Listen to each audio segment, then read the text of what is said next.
Hi, this video segment is going to be longer than the other ones because there's some important and complex issues to discuss.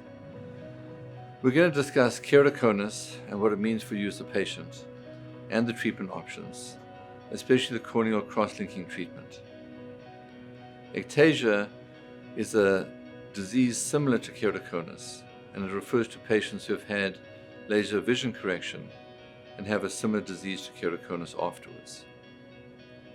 The treatment issues are the same, and I'll refer to keratoconus, covering both keratoconus and ectasia. Overall, it'll be important to remember a few key points. Keratoconus is a progressive disease that often leads to a corneal transplant. Corneal cross-linking really works, and we've had great results. Early diagnosis and treatment is critical, and Woolfson Eye Institute can help you get the best treatment possible and guide you through the process. Keratoconus is a disease of the cornea. The cornea is the front tissue of the eye, like the front window of the eye. It's clear, so you can't see it when you look at the eye. When you look at the eye, you see the brown iris. You don't see the cornea because it's clear. It's also symmetrical, like half a basketball. It's important to know it's the symmetry of the cornea that allows the eye to act as an adequate lens system, so it can focus the light properly and allow the eye to see well. In patients with keratoconus, the cornea becomes weakened because it's too weak to resist the normal pressure to keep the eye inflated and the eye symmetrical.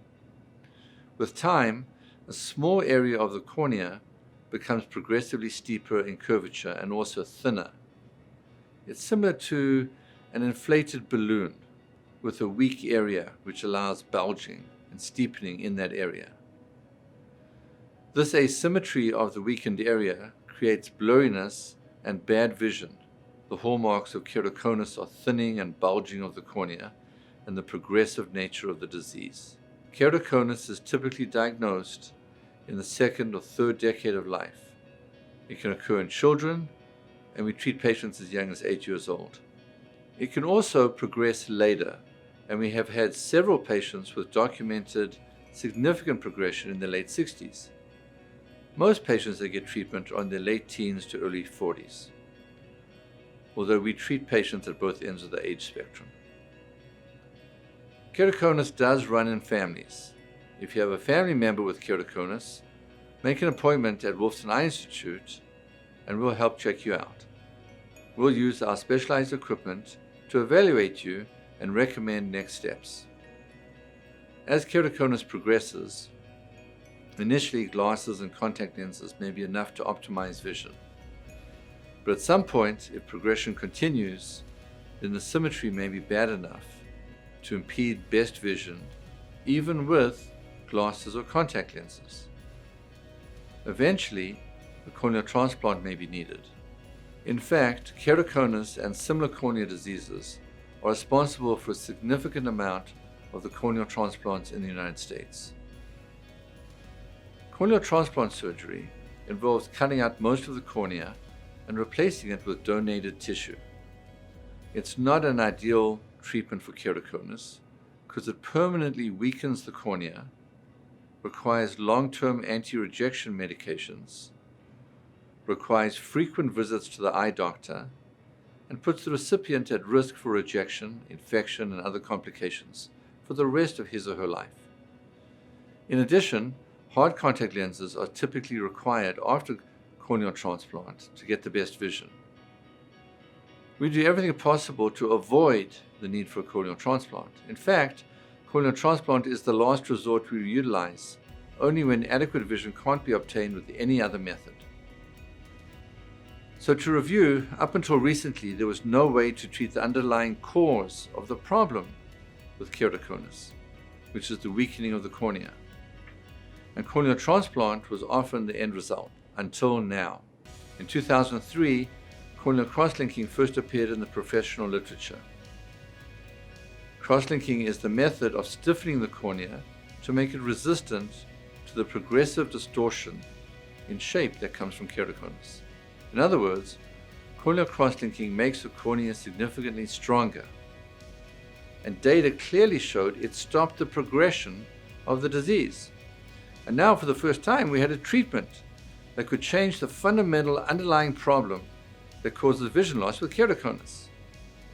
And now there are hundreds, many hundreds, of papers in the professional literature worldwide showing corneal cross-linking is safe and effective, and it keeps keratoconus from progressing.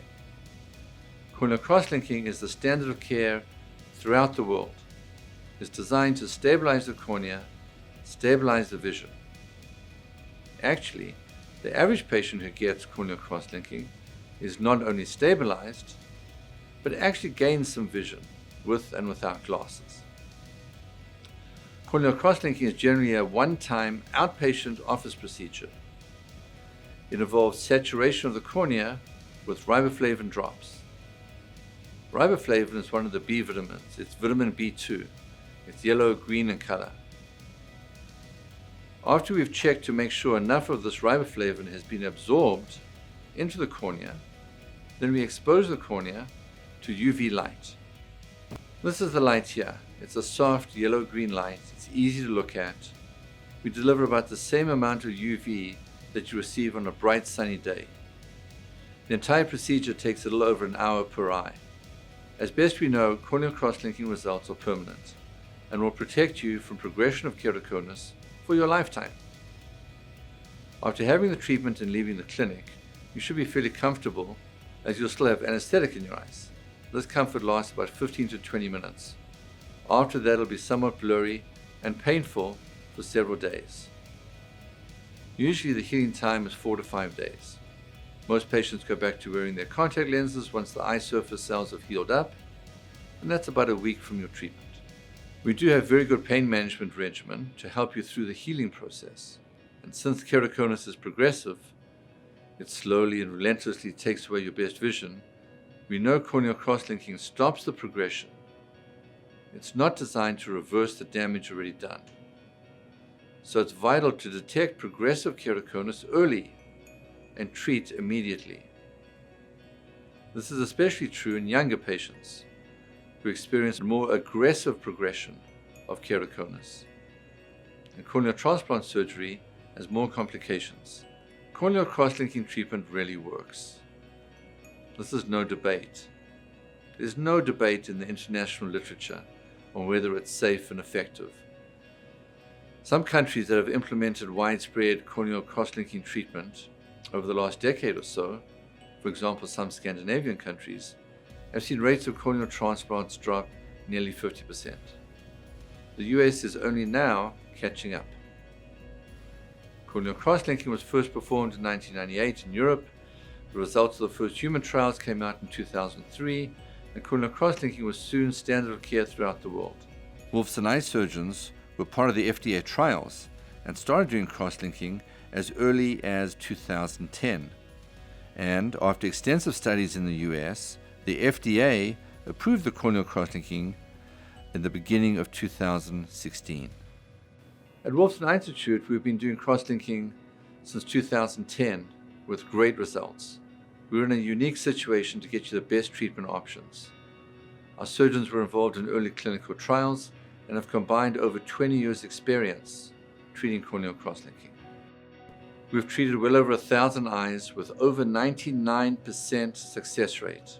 So, it's not perfect, but it's really close. Our data analysis has shown keratoconus was not only arrested, but also the corneal curvature and vision actually improved in some patients. Remember, keratoconus is a progressive disease, and the aim of the treatment is to stop progression. The improvement in vision we saw is not guaranteed, it's just considered a bonus.